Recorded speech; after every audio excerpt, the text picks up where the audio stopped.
It's about 34 miles down the Tamar River estuary from Low Head to Launceston. Over more than 200 years, there have been many ships travel that route. Not all of them made it. But Sarah Ann is one that did succeed. Well, to be totally honest with you, I did go aground once. Bit hard to sleep at this angle.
Well, I didn't get breakfast this morning before I struck out quite early, but I don't feel hungry. And I think the reason is I've eaten more than enough flies to sustain me for a while. This is where the original Sarah Ann sailed through the heads after 3 days beating their way down the river and headed out into Bass Strait on her fateful voyage, which ended up with her going aground on the rocks on what is now known as Sarah Ann Bay.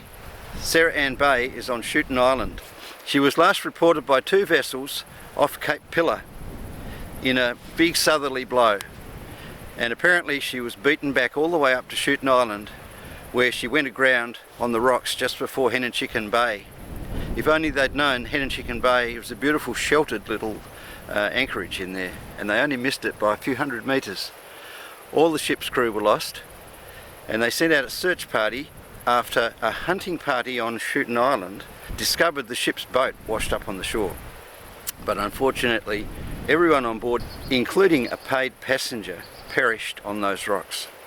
And while we're talking about shipwrecks, this is the very river that my great grandfather sailed out on the Edward and headed up towards the northwest coast to inspect his land holdings and timber holdings up that way. The Edward sailed out of the mouth of the river with William on board.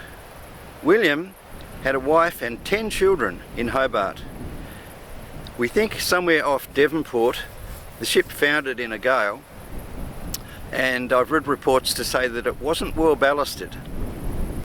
I'm going to let John Sly tell you the story of the wreck of the Edward and the loss of William Sly in his own words. On completing their business, they started on their return journey, but alas, the vessel was never seen after or heard of.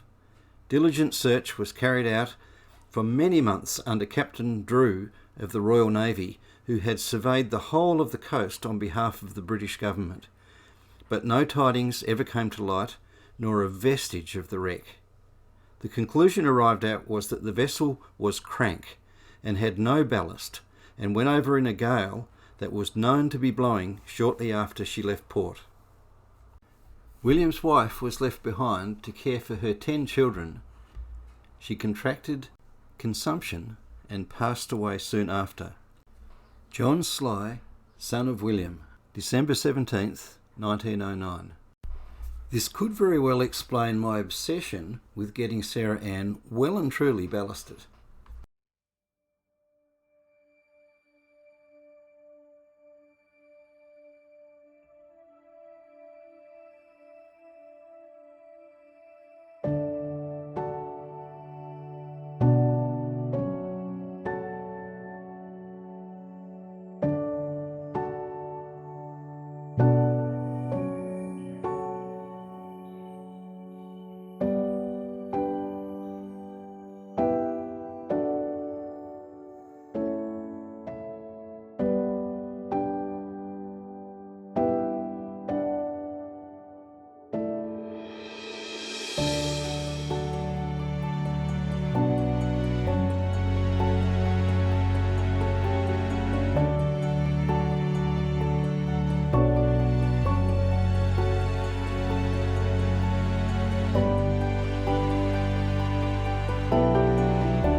is Lagoon Bay, and this is where I learnt to swim. They used to bring us little kids up here at the beginning of the school year. The water was quite cold and they used to chuck us in and we learnt to swim. This little spot is often referred to as blowhead, and there's pretty good reason for that. Hopefully there's not too much wind there and my deep cat is doing its job. So I went for a little bit of a walk up on Pilot Beach, and I was walking down the beach and a lovely lady that I'd actually just met about a week ago, who has an Airbnb there, that their family shack is available for short-term stays. So I can take Sarah Ann down there and I can moor her in Pilot Bay, or even anchor her off the beach for that matter.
I'm making my way up to the top of Mount George.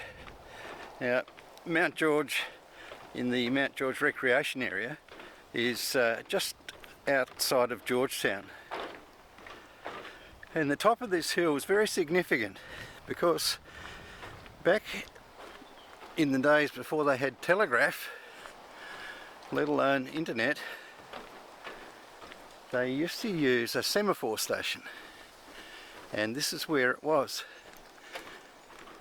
So they could had a series of these stations all the way from the heads of the Tamar River down to Launceston. So as soon as the ships entered the mouth of the river, they could telegraph ahead and they could let everybody know what was coming. But behind me you can see the semaphore station. Well, it was there last time I came, which was only a month or two ago.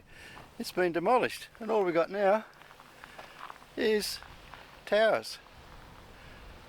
They had it wasn't the original semaphore station, but they had a reproduction of it, and I've climbed all the way up here to film it for you, and guess what?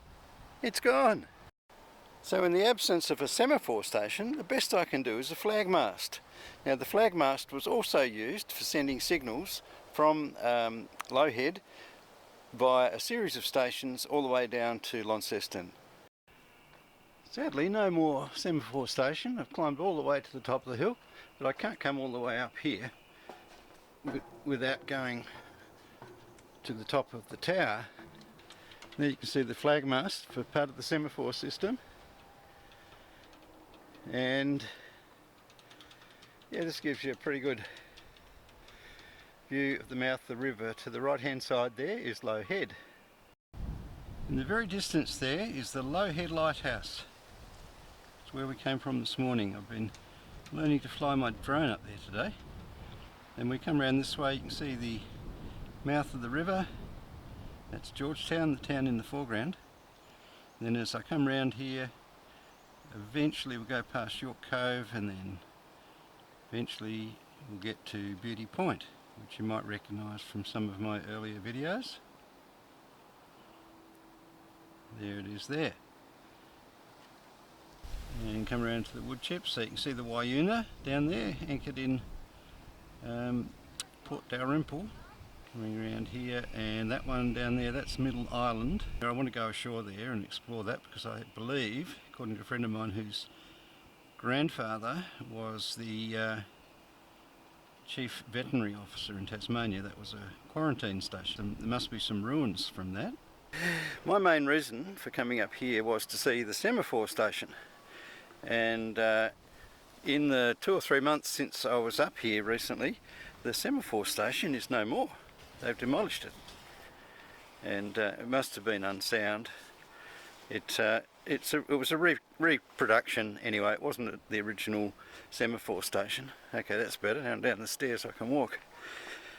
So it's time to wind my way back down from the Mount George semaphore station. If you can hear a bit of cackling in the background there, these days they have a lot of mountain biking tracks of various grades, and they've just had a big event here for mountain biking, so it's become a really must do location. I'm back at home in Launceston now, and I'm preparing for the Kettering Wooden Boat Rally. It's on next weekend, so I'll be travelling down with my wife to Hobart. And because I'll be filming and enjoying the festivities of the Wooden Boat Rally, I won't be putting out a video next week. In the meantime, you could check out my Patreon page. It doesn't cost you anything to go on there and sign up for a free subscription, and I'll be posting some live updates there from the rally.